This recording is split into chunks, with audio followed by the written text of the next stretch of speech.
ඔබගෙන්ම අවසරයි. තාම තාක්ෂණික දෘෂ්ටි කෝණයකින් මේ ප්‍රශ්නේ දෙස බලන්නේ වෛද්‍ය සභාවේ කාර්යයන් දෙකක් තිබෙනවා. එකක් ප්‍රමිතිය වෛද්‍ය අධ්‍යාපනයේ ප්‍රමිතිය බලා ගැනීම ස්ථාපිත කිරීම මේ රාශි දෙක වෛද්‍යවරුන්ගේ වෘත්තිමය චර්යාව යම්කිසි තරමකට අධීක්ෂණය කරලා පාලනය කිරීම. මෙතන මතුවලා තිබෙන ප්‍රශ්නය ප්‍රමිතිය පිළිබඳව ප්‍රශ්නයක්. සංයමයිද නිත්‍යානුකූලව වෛද්‍ය පට්ටානුව අපි සමස්තයක් වශයෙන් සභාව 10 දෙනෙකුගෙන් යුක්ත තාම ක්ෂේත්‍රයේ අපේ ඉහළම විද්වතුන් වෛද්‍ය සභාවේම අයත් නෙමෙයි ඒගොල්ලෝ.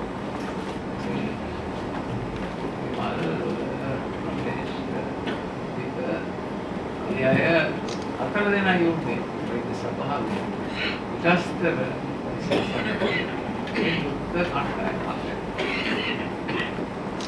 2015 ජූලි 13 ඒ දවස් 3 ඒගොල්ලෝ අධ්‍යයනය කරලා මේ 10 දෙනාගෙන් යුක්ත කණ්ඩායම කියලා වාර්තාවක් ඉදිරිපත් කළා. ඒකේ මේ අය සභාපතිත්වයේ ආචාර්ය ශ්‍රී ශරීර යරටේ මෙඩිසින් පිළිබඳව ඉන්න ඉහළම ගණයේ මහාචාර්යවරයෙක්. ඒ අය කිව්වා මේ මොලේ අංශවලින් දෙකේ වරදක් නැහැ. හැබැයි රෝගීන් සංඛ්‍යාව සහ විවිධ වර්ගයේ ප්‍රගති කරන රෝගීන් පිළිබඳව නම් හරිම ලොකු මාඩුපාඩුවක් තිබෙනවා.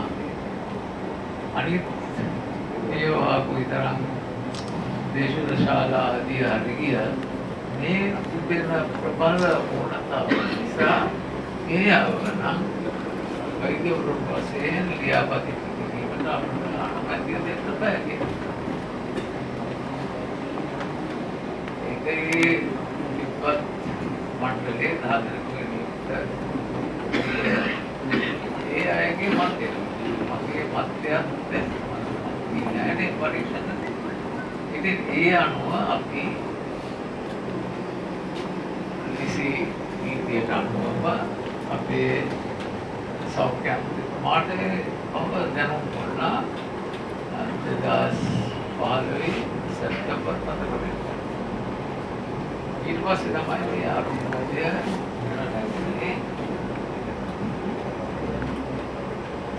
අන්තිමට උත්සාහි ගියාම මම දැක්කා එක පැත්තක මේ රටේ ඉන්න ඉහළම වෙල්ගේ මීටිං වගේ එක පැත්තක අපේ පැත්තේ උන්නේ යත් අපි දක්ෂේ නම් කෙනයි ප්‍රබල ජගතේ. එතකොට මම කල්පනා කරුවා දැන් මේ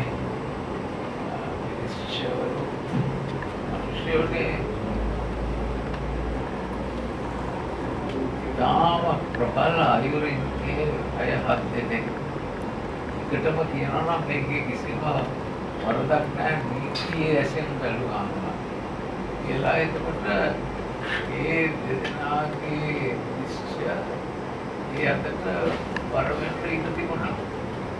එතකොට මම හිතාගත්තා සාමියේ නම් අපිට රටේ සෞඛ්‍යයට යහපත් නිශ්චයක් නොලැබෙන්න ඉඩ තිබුණා. එතකොට මම මේ දෙනකොට ඉන්නෝනේ අපේ ඒ අවස්ථාවේදී සියලු ගරුකමන් සහිතව මේ හේතුවත් කියලා මේ 10 දෙනෙක් මේ වගේ වයස මණ්ඩලයකින් බලලා මේ සුදුසු නෑ වයින් ලියාපදිංචි කිරීමට කියලා වෙන ඒ සන්දර්භය තුළ සර්වින් කියනවා නම් නෑ නීතිය දන්නෝ ඒගොල්ලෝ සුදුසු කියලා බලපෑයි කොට බයයි ඉන්න මම නම් ඒක පිළිගන්නේ නෑ.